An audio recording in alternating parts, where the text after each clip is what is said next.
Magandang araw sa inyong lahat mga bro. So ngayon araw ay home service tayo dito sa Imus, Cavite. So meron nakiusap sa atin si bro na baka daw pwede natin paandarin to. So ang nangyari kasi dito mga bro, yung harness daw ang inat-ngat ng daga, si bro ay sumasampa siguro sa barko. Pag uwi niya, yun, lagot-lagot niya. Ngayon, binilihan ng harness, ang problema, hindi pa rin siya umaandar, wala daw kuryente. So ito yung ito-troubleshoot natin mga bro, ay tuturo ko sa inyo yung mga basic na mga wirings ng Raider para mapalabas nyo yung kanyang kuryente. At bago natin umpisahan, syempre, yung mga bago pa lang dito sa ating channel, huwag nyo kalimutan mag-subscribe para po lagi kang updated tuwing mag-upload po tayo ng mga panibagong tutorials. Tara!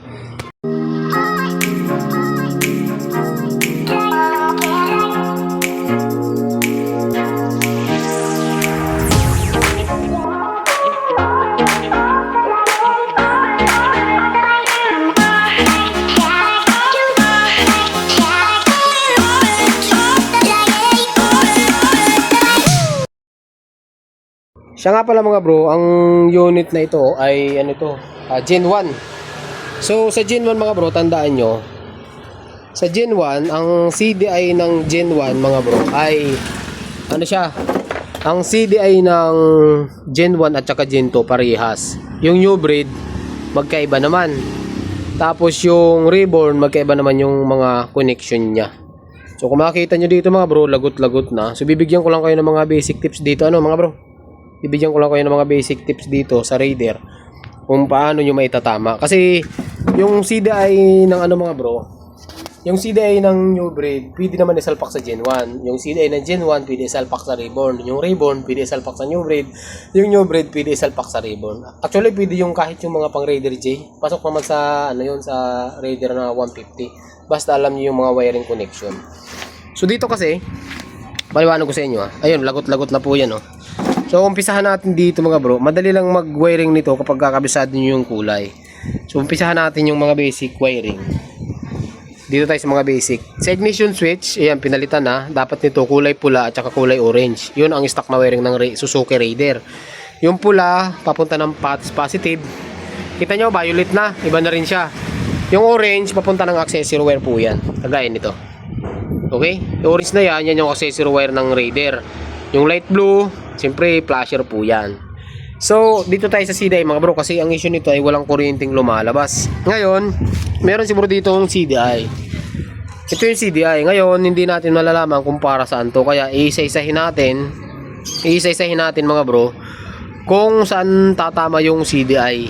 Halimbawa, iwawiring natin siya ng pang new breed, iwawiring natin siya ng pang Gen 1, at iwawiring natin siya ng pang Reborn. Ngayon kapag hindi lumabas dun sa tatlong wirings, ay ibig sabihin sira na po yung CDI natin. Okay? So ang dyan mga bro, paano nyo iwawiring kung hindi nyo naman alam, di ba? So dun sa mga gusto makapanood ng mga tutorial mga bro sa YouTube, meron po tayong tutorial sa YouTube ng mga wiring ng new breed, ng Reborn, ng Gen 1. So pwede nyo pag-aralan. Pero i-share ko lang sa inyo yung mga basic tips or yung mga counting mga kaalaman lang dito sa wiring para magkaroon kayo ng idea. Ito yung wire na to is papunta ng stator. So bali may 4 na wire po yan. Mayroong puti na may stripe na pula at mayroong dilaw na may stripe na puti. Okay? Yung dalawang wire na yan is papunta ng rectifier, which is tama naman yung ginawa ni bro. Tama naman yung ginawa niya. Ayun, yung dalawang natitira nito, yung green na may stripe na yung green na may stripe na puti at yung blue na may stripe na yellow or puti. Yan po yung pulser. Papunta yan ng CDI. Ito na yung dalawa na yun. Ayun. Okay? Ngayon, sa ibang mga motor mga bro is 6 dahil itong puti na ito is papunta ng tachometer. Okay? Papunta po ito ng tachometer. Yan. So, gagalaw yung tachometer or RPM natin kapag ito ay nakakabit. So, wawiringan din natin to. Alamin muna natin. Yung orange mga bro is yan yung papunta ng accessory wire. So kapag sinusiyan nyo yung motor, automatic magkakaroon to ng laman. Yan. Tapos yung puti na may stripe na blue, yan yung ating ignition coil. Papunta dito yan. Ito naman yung ignition coil natin. Okay? Tapos yung itim na may stripe na puti, alam nyo naman sa Suzuki, ito yung ginagamit na groundings. Ngayon, bago natin wiringan mga bro, alamin nyo muna kung lahat ba ng linya dito ay buo. Okay? aalamin nyo kung ang linya ay buo. Dahil kung kahit magpalit kayo ng mga CDI na bago, kapag wala naman mga linya, putol, hindi rin siya gagana or hindi rin siya aandar. Parang ganito lang mga bro ang gagawin natin. Oh. Yung test light, ikabit natin sa body ground. Tapos, ikabit natin to. Ayan. Ikabit natin to. Lagayan niya, umiilaw. Ayan. Ito, dahil naka-negative siya, pag nilagay natin dito, umiilaw siya. Ayan. Ngayon, alamin natin mga bro, ito bang accessory ay mayroon laman? So, kasi kapag wala, ulitin ko, hindi rin naandar yan. Test light, ikabit sa negative. I-check yung yung orange, wala. Ayan. Dito tayo sususian. Check rin natin. Ayan, mayroon naman dito sa kabila. Check natin. Wala, di ba? So, ayaw natin yung motor. Ayun, pag inon yung motor, nagluloko. Nakauna po yan, pero walang ilaw. Pero galaw-galawin natin. Ayun, gumagalaw. Oh, di ba? Off, on, pero walang ilaw. Pero pag ginalaw ko to, ayun. May ilaw ngayon yung accessory wire. Ngayon, balik tayo dito sa orange. Orange is accessory wire. Ayun, mayroon na siya. Dapat ganyan po, So, ibig sabihin yan, mayroon ng positive supply dito. So, balik tayo natin. Ikabit natin to sa positive. Ikabit sa positive. Mayroon negative. I-check naman natin mga bro yung itim. Kasi ito yung negative. Ayun, umiilaw yung itim. Ibig sabihin, mayroon siya negative. Idamay nyo na itong puti. Dapat umiilaw ito mga bro. Kapag umiilaw yan, ibig sabihin, buo yung ignition coil. Ayan, buo yung ignition coil. Ayan. So, meron na lang tayong dalawang wire na natitira. Yung pulser natin. So, sa pulser, hindi nyo magagamitan ng test light. Gamit tayo ng multimeter mga bro. Ayan o. Multimeter. Okay. So, kabit natin to dito sa kabila. Ayan o. Ayan. Tumutunog yung ating, tumutunog yung ating tester. Ito mga bro salpa ko lang dito. Pasensya na kayo mga bro kasi mag-isa lang tayo eh. Hindi tayo sinama ni Idol Motovlogs. Napakapangit. Ito. Wali. Ayan. Baka putol to. Diyan saksak natin ng maigi saksak natin. Yan. Yun, tumunog naman mga bro. Ayan Ibig sabihin, yung green, white, buo po yan. Hindi pa tayo sa kabila. Ganun mga bro yung pagtutroubleshoot. Hindi kayo agad palit ng palit. Kasi lalaki ang gastos nyo dyan kapag kapalit kayo ng palit. Kailangan, troubleshoot muna mga bro. Yan. Blue. Ayan. Okay. So, buo naman siya. So, paano ba yan? Buo mga bro. Ngayon, ituturo ko sa inyo mga bro yung wirings. Okay, ituturo ko sa inyo yung wirings ng mga CDI para hindi kayo malito. Yan. Umpisahan natin mga bro. So, ito kasi 6 wires siya. 6 pin yung CDI natin. So, 6 din to. So, paano ba ang connection mga bro ng Gen 1? So, sa Gen 1 mga bro, ito ay yung sa baba na sa gitna. Wala po yan. Ito yung tinuturo ko dito sa may left side natin, yung sa baba, accessory wire po yan. Ibig sabihin yung orange po yan. Sa taas niya is yung ignition coil. Ito yung puti na may stripe na blue. Tapos yung sa gitna, itong sa gitna na nasa taas, kasi kita nyo naman yan, 6 yan. Yung nasa gitna na nasa taas mga bro, yan po ay ground. Diyan nakatap yung itim. Tapos itong itong sa gilid, sa may right side sa taas, yan ay blue. Okay? Blue, yan ang galing ng pulser or yung minsan tachometer po yan. Tapos yung sa baba, yung green, yan yung trigger natin. Yan galing ng stator. Ganun po yung wiring ng Gen 1 at saka ng Gen 2.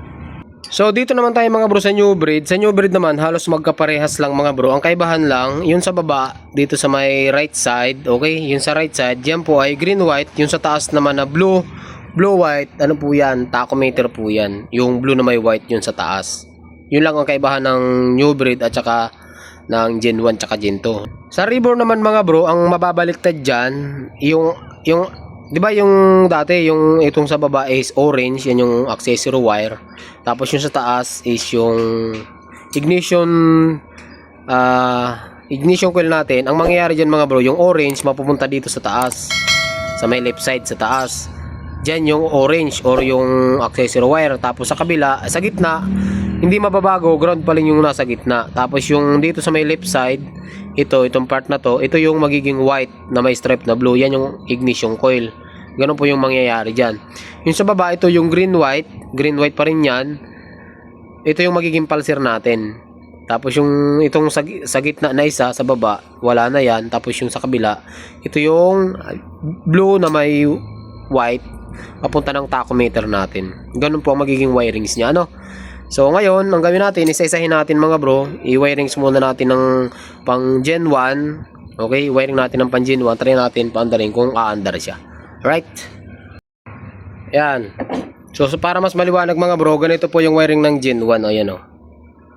Ayan, sundan nyo, orange, white, itim, blue, yellow, tsaka yung green, white. So, ganyan yung wiring ng, ganyan yung wiring ng Gen 1. So, ngayon, subukan natin siyang paandarin mga bro, kung aandar siya. Kasi kung wala, balik na rin natin.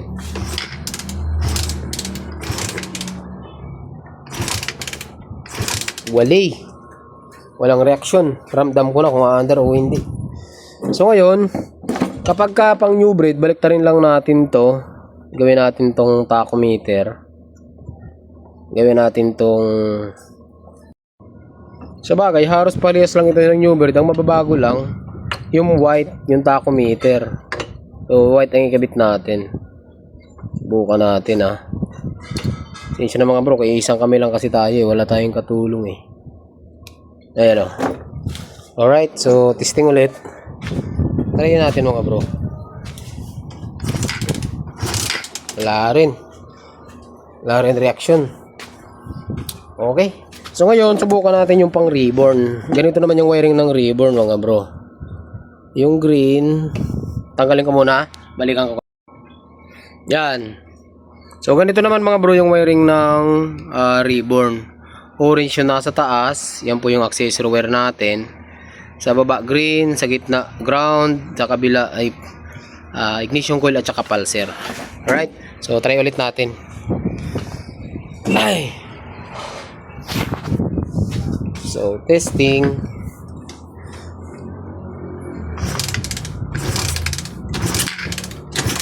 Wali. Ayaw talaga mga bro. So anuin muna natin, baka matumbay yung motor. Ngayon, lahat ng raider tinesting natin dito sa CDI, ayaw gumana. So subukan natin dito sa CDI na ito. Ito yung RCD. So unahin muna natin, try muna natin na pang Gen 1 na andar. Okay? Ay na andar. Pang Gen 1 na wiring, subukan muna natin kung aandar siya dito. Kasi dito sa isang CDI, ayaw niya, ibig sabihin sira na to. Tapos na-check na naman natin yung CDI, wala naman mga putol, kaya subukan natin dito. Right? Yan mga bro, so ganito naman yung wirings ng new breed. Ayan, so sa isang CDI po ito. Orange, nasa left side sa baba, sa taas ay pulser, sa gitna ay ground. Malabo lang ang video natin mga bro. Sa baba ay green, yung pulser natin. Sa taas naman ay yung blue na may stripe na yellow. Itong white mga bro, itong white na yan ay papunta yan dito sa taas. Saan ba yan? Ayan o. Yung blue white na yan, yung blue white na ito, ano po yan? Yan yung tachometer. Yan yung gumagalaw na RPM sa may gauge natin. Right? So subukan na ulit natin mga bro. Tingnan natin ha. On. Aha. Ay, tumba na. Parang ayaw magbukas Yun o. Kaya mga bro, kung nakita nyo, mandar na siya. Nahimik pa. Nawala yung ingay bro. Kanina ang ingay Medyo may kalampag lang kaunti. Pero kung nakita nyo naman mga bro, yung mandar na siya. At maganda yung kanya minor Ituloy na lang natin. Tapos ayusin natin lahat ng electrical. Bubuhayin natin lahat ng pati itong starter at saka yung mga ilaw, signal light para mas maganda.